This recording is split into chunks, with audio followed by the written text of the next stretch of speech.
Welcome back, everybody. Sport Federation TV. Nice to be talking about sport. And of course, we know that, well, certainly the last year has been very difficult for sports structures across the world. But we know that our administrators have been working very hard behind the scenes to get sport up and running, and of course to make sure that sport is safe for the athletes, safe for the children, safe at the clubs, safe at the schools. And slowly we are starting to see a return to play or a return to training even for some of the sport codes. Well, of course, you will know that Ringball is one of our national sport codes, and we've had Ringball on the show on a number of occasions, and we thought it's time for us to get the president of Western Cape Ringball back on the show, Wynand. Zaayman. Wynand, welcome back. Good afternoon, JB. Yes, it's nice to be back. A bit of, like I was saying in the introduction there, a bit of fresh air blowing through the waves of sport at the moment. 10 months ago, our conversation was about what we did do, and 6 months ago, it was about what we can't do. Now it seems like the conversation is moving a little bit towards the direction of what we can do. Is that what you guys are experiencing at Ringball? Yes, JP, we are very glad to be back, because the last games that we played was in March last year. So we haven't played for over a year. Although when the doors opened first, some clubs practiced in November, but officially from last week, some of the clubs in Cape Town have started, but officially from this weekend onwards, we're gonna start practicing. And then we will let the clubs practice for about a month. And the second last weekend in May, the leagues are starting. So we've seen that sort of approach from quite a few of the sport codes. As hungry as athletes are to just start playing again, and coaches just want to start playing again, we've seen most of the sport codes have this sort of phased approach of saying, guys, no, slow down. You can't just start playing competition straight away. You first need to get fit again. You need to make sure you understand all the rules. Is that also part of your process, the phased approach?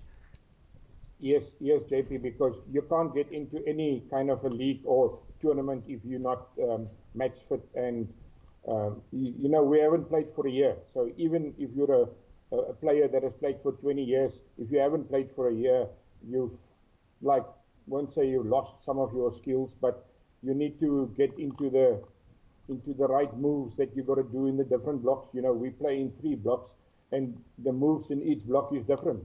So the defenders must work out what they're going to do, the middles must work out what they're going to do, the goals must work out what they're going to do again. So yeah, we're also phasing it in. We virtually have given the people 6 weeks to 8 weeks to get the clubs up and going, yeah. And then the league matches will start. And how challenging has this been for the coaches? I mean, the coaches, of course, have to change the way that they've been coaching. The systems are different. Before you get to a practice session, you must have done a lot of paperwork. It must be very challenging for the coaches. Yes. Luckily, we've appointed a compliance officer at every club. So the people arrive early at the venues where they practice, and then we get the paperwork behind us, and then you can virtually start on time. And yeah, everybody is so happy to play that people are there sometimes an hour before the time. I think that was going to be my next question, is just how excited are the players? I mean, we've had a few of your players on the show with us. I think Donnie was on the show with us. We've spoken to him, and all they wanted to do was get back on the court. They wanted to practice, they wanted to play, and they wanted to get ready for the next provincial championships.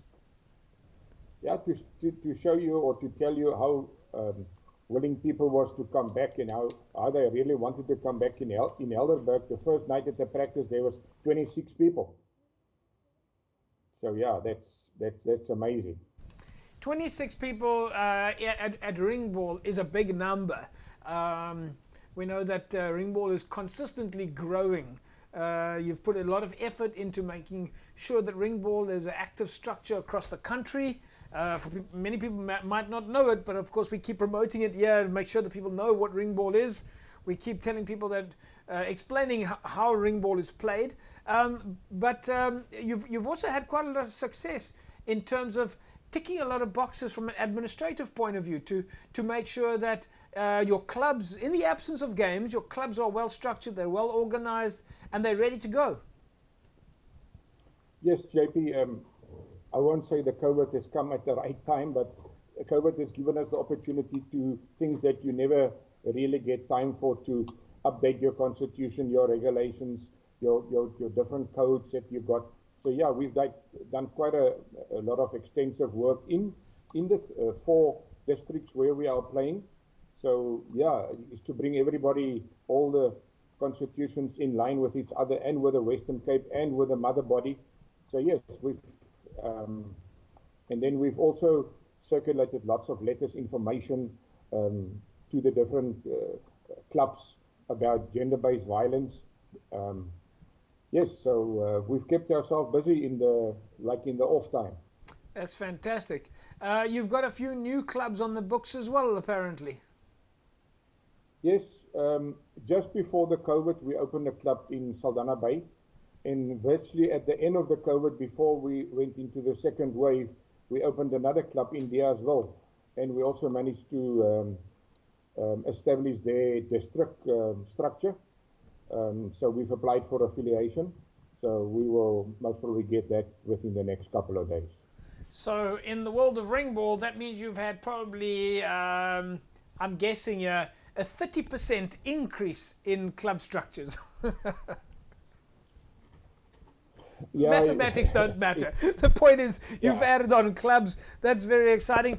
Wynand, what comes next for you now? I mean, you've got a couple of weeks where the coaches and players have to readjust, get used to getting their bodies in shape again, the conditioning, and just getting the feeling of being back on the court and how the balls are moved and the drills are done. But after this, are we seeing in the future any sort of inter-provincial competitions that the athletes can go to? Yes, JP. Our calendar has virtually moved on by 3 months.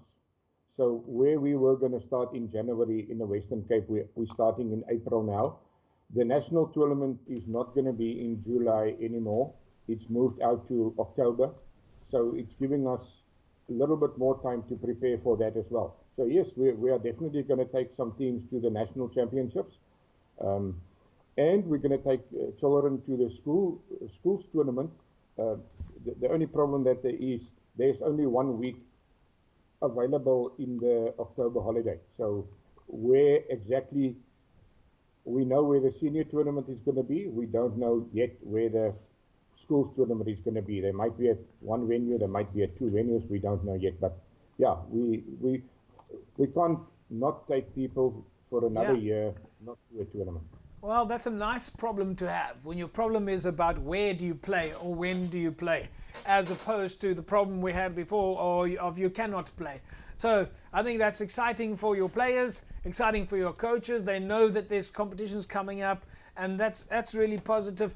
Wynand, I think we will leave it at that. Of course, if anybody wants to join a Ringball club, they can go and visit your website. They can go to the website, all the addresses and telephone numbers is on there, or they can even go on the national one. You know, we've got a national website as well, so yeah, it's not difficult to find us. You just type in a Ringball and you'll see a lot of names will jump up. That's fantastic, and of course we encourage anybody out there who's interested in finding out more about Ringball to join a Ringball structure there. So Wynand, we'll say to you, thanks very much for joining us, and we'll of course catch up soon. And we're looking forward to seeing lots of photographs and videos of the players back on the court. No, thank you very much, and thanks for the opportunity. And as soon as we've got our opening, we'll most probably invite you, and you can come and see what it's about. Absolutely, we'll bring a camera out there and we can film a little bit of Ringball. Yep, no problem. There we go. Thanks, JP. There we go, folks. Wynand Zaayman, President of Western Cape Ringball. New clubs, more districts, and of course also then good to hear that Ringball is in fact back. Like many of the sports are saying, they're back. Of course, we know that the sports are back under very strict regulations. All the clubs, all the sports have got compliance officers in place, and in fact, you're not allowed to do sport if you do not have a compliance officer in place. For if you are watching the show right now, there's a bit of news there, a bit of information that you can take to your friends or people that are watching the show, that if you are not sure of whether or not your sports structure is a safe sports structure, ask the structure for the compliance certificate of their sport code. And all sport codes should be able to tell you, if they are legitimate sport codes, they should be able to tell you that they have a compliance officer in place with an approved sport plan, a COVID safety sport plan. Folks, we'll take an ad break. When we come back from the break, we carry on talking about sport in the province. Back in a sec.